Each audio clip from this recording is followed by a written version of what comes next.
દીકરી પોતાની મરજીથી લગ્ન કરી શકે છે, પરંતુ તેના માટે મા બાપની મંજૂરી હોવી જોઈએ. આ શબ્દો છે ગુજરાત કિસાન સંઘના વડા જગમાલ આર્યના. આવો તેમના જ મોઢે એમના લગ્ન નોંધણી કાયદા અંગેના વિચારો સાંભળીએ. હાલ જે સામાજિક મુદ્દો, જે લગ્ન નોંધણી, જે આપણે વેદોમાં જે બતાવેલું હતું કે ભાઈ 16 વર્ષે 16 સંસ્કાર હતા, એ પ્રમાણે આપણા દેશમાં ચાલતું હતું. જેથી કરીને વર્તમાન પરિસ્થિતિ એટલી બગડી કે આપણી દીકરીઓનો પિતાને માતાની આજ્ઞાનું પાલન કરવાનું હતું એ ભૂલાઈ ગયું કે દીકરી જવાન થાય તેને પસંદ કરવાની છૂટ છે, પણ માતા પિતાની આજ્ઞાના પાલનમાં રહેવું જોઈએ. તો કેટલીક સામાજિક સંસ્થાઓ જે હાલ પાટીદાર સમાજ એના માટે પ્રયત્ન કરી રહ્યા, કેટલા ધાર્મિક દ્રષ્ટિઓ પ્રયત્ન કરે છે.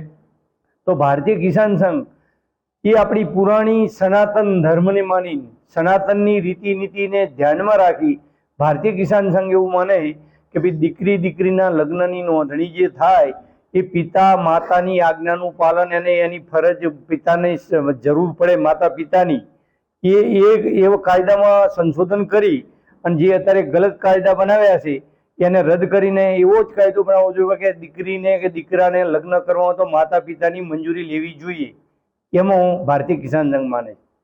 ગુજરાતમાં પ્રેમ લગ્નના કાયદાને લઈને પાટીદાર સમાજ, બીજા NGO, પછી હવે ગુજરાત કિસાન સંઘ મેદાને પડ્યો છે. રાજ્યમાં પ્રેમ લગ્નના કાયદાને લઈને કિસાન સંઘે આકરું વલણ અપનાવ્યું છે.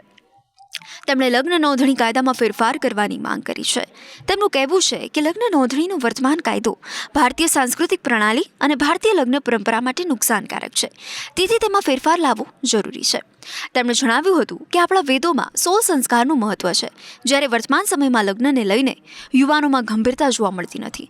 તેઓ પ્રેમાંધ થઈને લગ્ન કરે છે અને મોં ઉતરતા લગ્ન ખતમ કરી નાખે. લગ્ન ખતમ ન કરે તો લફરા કરવા લાગે. આમ લગ્ન નોંધણી કાયદામાં સરકાર ફેરફાર નહીં કરે તો તેને લઈને ગુજરાત કિસાન સંઘ રસ્તા પર ઉતરી શકે છે, આંદોલન રહી શકે છે. અને આશ્ચર્યની વાત તો એ છે કે પાટીદાર સંસ્થા પણ આ જ વાતને લઈને મેદાનમાં ઉતરી છે. આ ઉપરાંત રાજપૂત સમાજ પણ આવી જ માંગ કરી રહ્યો છે અને આ સિવાય અનેક સામાજિક સંસ્થા મુદ્દે આંદોલન કરે છે.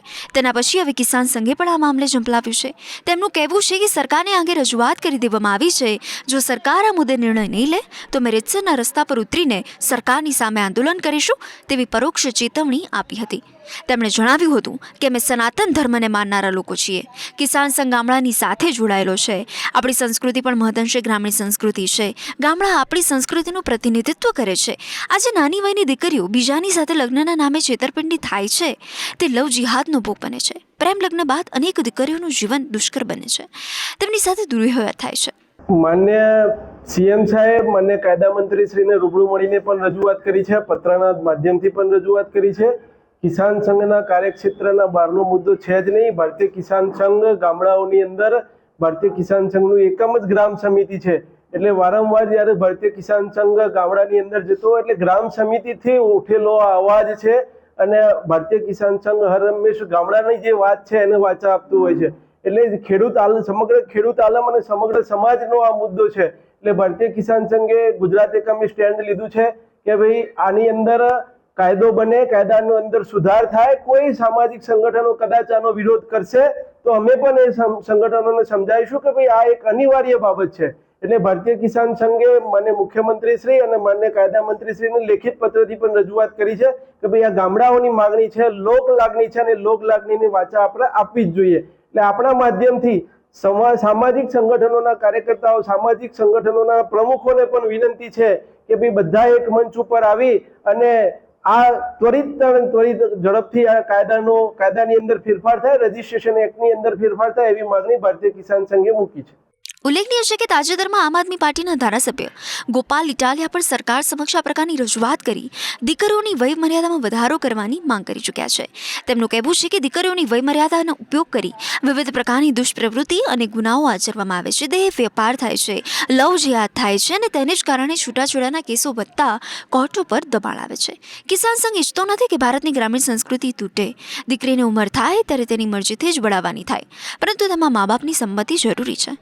મા બાપ તેના દુશ્મન નથી, તેઓ દીકરીના હિતનો જ વિચાર કરતા હોય છે. કયા મા બાપ ન ઈચ્છે કે દીકરીને સારું સાસરું ન મળે? કયા મા બાપ ન ઈચ્છે કે તેમનો જમાઈ તેમની દીકરીને પ્રેમથી રાખે?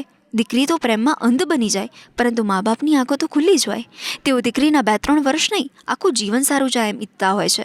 તેથી જ દીકરી પ્રેમ લગ્ન કરે, પરંતુ મા બાપની મરજીથી લગ્ન કરે તેવો કાયદામાં સુધારો આવે તેવી તેમણે માંગ કરી છે.